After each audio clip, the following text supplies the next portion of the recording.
IKEA. The name is so embedded in modern life that it's almost invisible. More than 830 million people visit IKEA stores each year. The blue and yellow buildings have become landmarks in cities across 62 countries. Those flat-pack boxes containing furniture kits have furnished countless homes, apartments, and offices. The company's annual revenue exceeds $45 billion. But what most people don't know is that it all started with rejection. Not the rejection of a business plan by investors, not the rejection of a product by customers, but the rejection of a boy by his family, his teachers, and a world that saw him as lazy. And the story of how he turned rejection into revolution reveals the systematic genius behind one of the most influential business empires in history. To understand IKEA, you have to understand where Ingvar came from. He was born on March 30th, 1926, in Pieteryd, a tiny farming village in the southern Sweden. Emland was, and remains, one of the poorest and harshest regions in Sweden. The soil was rocky and infertile. Winters were brutal. Farmers worked from dawn to dusk just to survive. Waste was unthinkable. Sumland culture was defined by frugality bordering on extreme, a trait Ingvar would carry his entire life. His family ran a small farm called Elmteryd, near the village of Agunnaryd. They weren't destitute, but they lived with constant financial pressure. Money was scarce. Every krona mattered. Ingvar grew up surrounded by the ethic that nothing should be wasted, that cleverness and efficiency were virtues, and that hard work, though necessary, wasn't always enough. But young Ingvar struggled in ways his family didn't understand. He had severe dyslexia, though it wouldn't be formally diagnosed until much later. Reading was torture. Letters and numbers seemed to dance on the page, rearranging themselves. School was a nightmare. Teachers considered him lazy and inattentive. Classmates mocked him. His father grew frustrated with a son who couldn't seem to learn basic tasks that other children mastered easily. Ingvar internalized the message that he was defective, that something was wrong with him. But he also developed compensations. Since he couldn't rely on reading and writing, he learned to memorize everything. He developed an extraordinary ability to calculate numbers in his head. He learned to observe people closely, to understand what they wanted without relying on written communication. He became a master of oral persuasion. These skills, born from disability and rejection, would later become his greatest business assets. At age 5, Ingvar discovered something remarkable. He could sell. His aunt sold matches in bulk, and Ingvar convinced her to give him some boxes to sell around the village. He went door to door, farm to farm, offering matches at a slight markup. People bought from the charming young boy. He made a small profit. More importantly, he discovered that he was good at something. Selling didn't require reading. It required understanding people, offering them something useful, and making them feel good about the transaction. For a boy who failed at everything school valued, this was a revelation. He expanded his product line. Matches led to flower seeds, then Christmas decorations, then pencils and pens. By age 10, he was running a small mail-order business from his family's farm, buying products in bulk from Stockholm and reselling them to neighbors at a profit. But the rejection continued. His father considered the selling ventures a distraction from proper farm work. Teachers still labeled him a failure. The world around him valued formal education, conformity, and traditional career paths. Ingvar didn't fit that mold. At 17, in 1943, his father gave him a small sum of money as a reward for doing well on his exams, despite his reading difficulties. Most teenagers would have spent it on entertainment or saved it. Ingvar used it to formalize his mail-order business. He registered the company name IKEA, an acronym combining his initials, Ingvar Kamprad, with Elmteryd, the farm where he grew up, and Agunnaryd, the nearby village. The name itself was an assertion that his origins, poverty, rural Sweden, weren't something to escape but to embrace as part of his identity.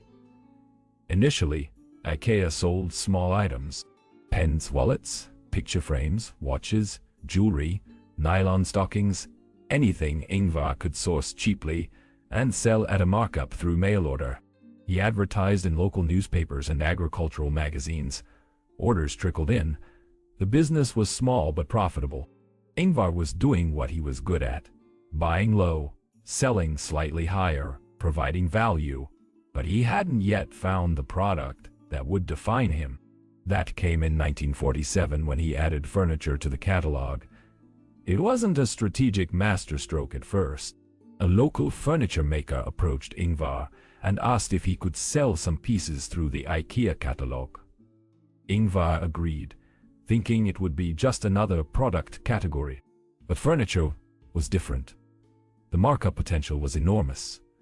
A chair that cost 10 kroner to make could sell for 30 or 40 in a traditional store. Ingvar realized that if he could source furniture directly from small manufacturers, cut out middlemen, and sell through mail order, he could offer dramatically lower prices while maintaining healthy margins. He began adding more furniture to the catalog: armchairs, coffee tables, bookshelves. Sales grew. By 1951, furniture had become IKEA's primary focus. Ingvar made the decision to stop selling other products and concentrate entirely on furniture. It was a gamble. The mail-order furniture market barely existed. But Ingvar saw an opportunity that others missed. Post-war Sweden was experiencing a housing boom. Young families needed to furnish new apartments. Traditional furniture stores were expensive and catered to older, wealthier customers. There was a gap in the market for affordable, functional furniture targeted at young people. Ingvar decided to fill it. But the Swedish furniture establishment didn't appreciate the upstart from Semland undercutting their prices. In the early 1950s, Sweden's furniture industry was dominated by a cartel-like arrangement. Manufacturers, retailers, and trade groups colluded to maintain high prices and control distribution. When IKEA started offering furniture at 30 to 40% below standard retail prices, the cartel reacted with hostility. Manufacturers were pressured not to supply IKEA. Suppliers were threatened with blacklisting if they did business with Kamprad. Industry trade shows refused to allow IKEA to exhibit. Ingvar found himself shut out of the traditional supply chain. Most entrepreneurs would have folded under that pressure. Ingvar turned it into an advantage. Unable to buy from Swedish manufacturers, Ingvar looked abroad. He traveled to Poland, which at the time was behind the Iron Curtain, but had a long tradition of skilled furniture craftsmanship and much lower labor costmanship. Polish factories were desperate for Western currency. Ingvar negotiated deals to manufacture furniture in Poland at a fraction of Swedish costs, then imported to Sweden. The Swedish cartel was furious but powerless to stop imports. Ingvar had found a way around their blockade, and his prices became even more competitive. The boycott that was meant to destroy IKEA instead forced Ingvar to innovate in ways that gave him an unbeatable cost advantage. But there was still a problem. Furniture is bulky. Shipping costs were eating into margins. Storage was expensive.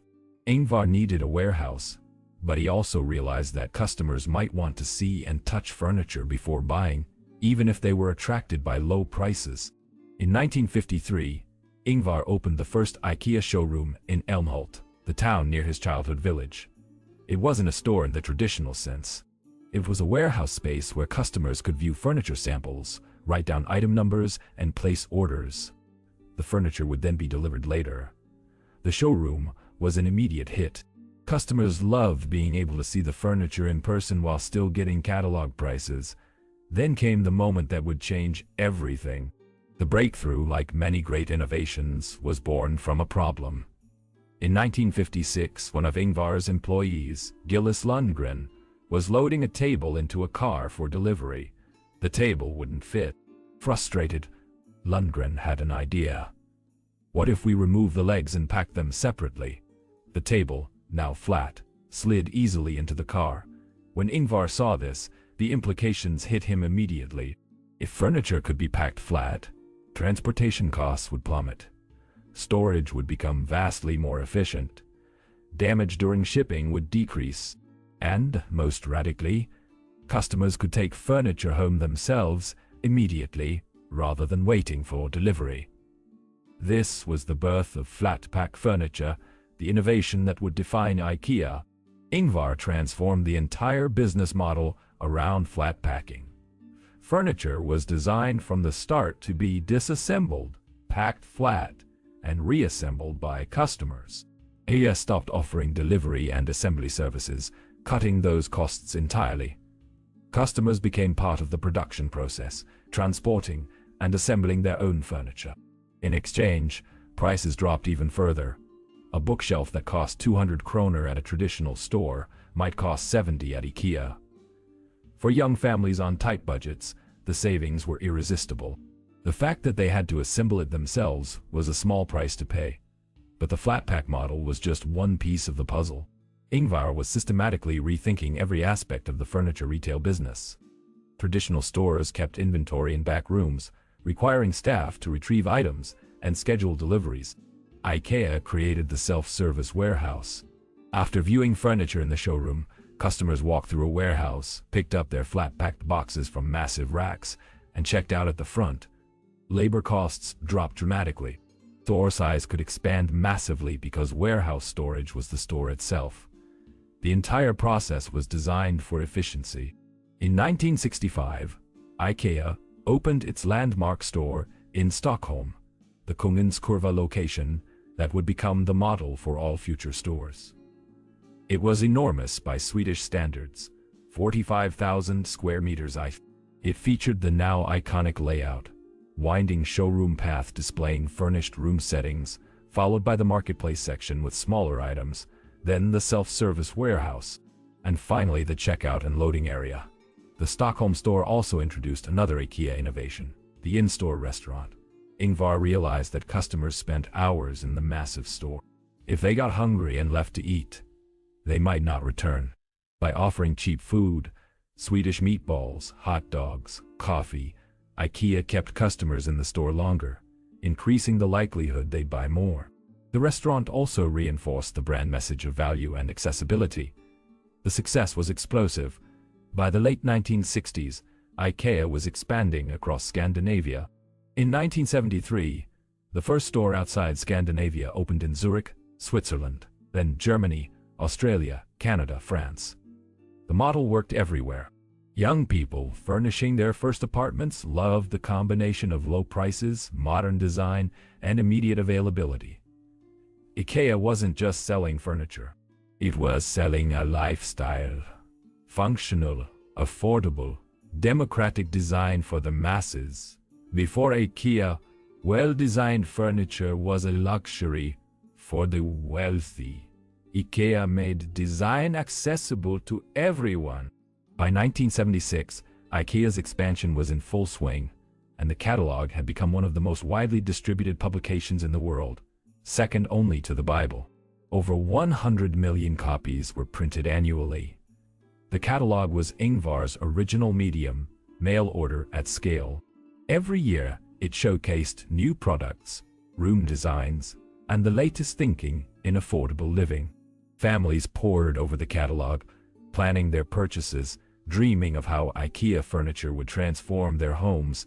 It was marketing genius, a free book that people invited into their homes and studied carefully. But Ingvar himself remained obsessed with frugality, bordering on the absurd. He drove an old Volvo for decades. He flew economy class. He stayed in budget hotels. He bought clothes at flea markets. He famously reused tea bags and took salt and pepper packets from restaurants. This wasn't performative modesty. It was genuine, a product of his land upbringing, and a belief that waste was immoral. He demanded the same frugality from his company. IKEA's corporate culture emphasized cost consciousness at every level. Employees were expected to find ways to shave costs without sacrificing quality. Suppliers were squeezed relentlessly. Every aspect of the business was analyzed for waste and inefficiency. This culture of extreme efficiency kept prices low and margins healthy, allowing IKEA to undercut competitors while remaining profitable. Yet, beneath the success, there were complexities and controversies. In the 1990s, investigative journalists revealed that Ingvar had been involved with Swedish fascist groups as a teenager in the 1940s. Ingvar acknowledged his involvement and called it the greatest mistake of his life, a stupidity he deeply regretted. He attributed it to youthful naivety and the influence of his grandmother, who had pro-fascist views. The revelation damaged his reputation, but his public apology and the passage of time allowed the company to move forward. More recently, reports emerged that IKEA had structured itself as a complex web of foundations and holding companies to minimize taxes. The company's ownership structure is famously opaque, designed to avoid taxation and keep control within a tight circle. Critics argued this contradicted IKEA's image as a people's company. Ingvar defended the structure as necessary to ensure IKEA's independence and long-term survival. There were also allegations that IKEA had used East German political prisoners as forced labor during the Cold War. An investigation confirmed that some suppliers had used forced labor without IKEA's knowledge, though the extent of direct responsibility remains debated. Ingvar apologized, and the company pledged to never allow such abuses again. These controversies reveal the tension between IKEA's carefully cultivated image of democratic values and the harsh realities of running a global business at relentless scale. Ingvar stepped back from day-to-day operations in 1986, handing control to professional managers while remaining involved at a strategic level. He moved to Switzerland, partly for tax reasons, living modestly despite a personal fortune estimated at over $40 billion at its peak. He remained obsessed with the business until his death on January 27, 2018, at age 91. His passing marked the end of an era, but IKEA continued, now run by his sons and professional management, but still guided by the principles Ingvar established: extreme cost efficiency, flat pack innovation, democratic design, and the Singuland ethic that nothing should be wasted. Today, IKEA is nearly ubiquitous.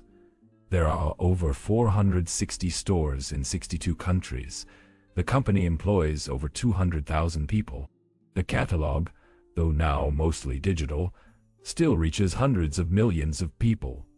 IKEA's influence extends far beyond furniture. It changed retail itself, pioneering self-service models, in-store restaurants, and the idea that customers could be part of the production process. It changed design, making modernist aesthetics accessible to the masses rather than an elite luxury. It changed consumption patterns, normalizing the idea of disposable furniture that you buy cheaply, use for a few years, and replace it. The deeper lesson of Ingvar Kamprad's story is about turning rejection into systematic advantage. The dyslexia that made him a failure in school forced him to develop skills in mental calculation, observation, and persuasion that became the foundation of his business genius. The poverty of Salesman instilled a frugality that became the core of IKEA's cost advantage. The rejection by the Swedish furniture cartel forced him to innovate with Polish suppliers, giving him an unbeatable price position. The problem of shipping bulky furniture led to flat packing, the innovation that defined the company. Every obstacle became an opportunity to rethink assumptions and find a better way. Ingvar's genius wasn't inventing furniture or discovering some new technology. It was systematically questioning every aspect of how furniture was made, sold, and delivered, then rebuilding the process around efficiency and cost. Why do customers need delivery when they have cars? Why assemble furniture in the factory when customers can do it? Why store inventory in back rooms when customers can pick from warehouse racks? Why manufacture in expensive Sweden when Poland offers skilled labor at lower cost? Every question led to an innovation that shaved costs and lowered prices, which increased volume, which allowed even lower prices. It was a flywheel effect that competitors couldn't match. But there's also a darker undercurrent. IKEA's relentless focus on cost has consequences. Suppliers are squeezed to the point where labor conditions can suffer. Furniture designed to be cheap and replaceable contributes to massive waste. The complicated corporate structure shields billions from taxation that could fund public services. Ingvar's youthful fascism, while renounced, raises questions about the values that shaped him. The tension between IKEA's democratic image and its oligarchic ownership structure is unresolved. Success at IKEA's scale comes with compromises and contradictions. Still, the story of the rejected farm boy from Småland who built a global empire remains remarkable. Ingvar Kamprad took the tools of his rejection, mental agility compensating for dyslexia, frugality born from poverty, resourcefulness learned from being shut out, and turned them into systematic competitive advantages. He didn't just build a furniture company. He created a new category, affordable design for everyone, and a new business model, self-service flat-pack retail, that changed how billions of people live. The name IKEA, assembled from his initials and the names of his childhood farm and village, reflects his conviction that his humble origins were strengths, not weaknesses. The boy they called lazy, the student they said would fail, the entrepreneur the cartel tried to destroy, outlasted them all. IKEA became bigger than any traditional Swedish furniture company. Ingvar became one of the wealthiest people in the world. And every time someone assembles a Billy bookshelf or sits on a Poing chair, they're experiencing the legacy of a man who turned rejection into revolution. That legacy is complicated, marked by both brilliance and troubling compromises. But it's undeniable. Ingvar Kamprad changed the world by refusing to accept that his poverty, his disability, and his outsider status were limits. He made them the foundation of an empire. Today, as IKEA continues without its founder, the question is whether the company can maintain his systematic obsession with efficiency and value, while addressing the ethical compromises that success required. The flat-pack revolution he started has reshaped retail, design, and daily life for billions.